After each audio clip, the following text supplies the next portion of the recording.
في الدرب الأحمر هنشوف الجامع الجميل ده، واللي اتبنى في العصر المملوكي.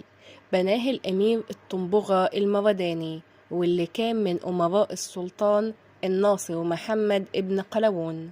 وكان الناصر محمد بيحبه جدا، لدرجة إنه زوجه واحدة من بناته وأعطاله وظائف مهمة في الدولة. اتوفى الطنبغة المرداني في حلب في منتصف القرن الثامن الهجري. ما تنساش تعمل متابعة ولايك وشير، ولو انت على اليوتيوب تشترك في القناة وتستنى الفيديو الجديد.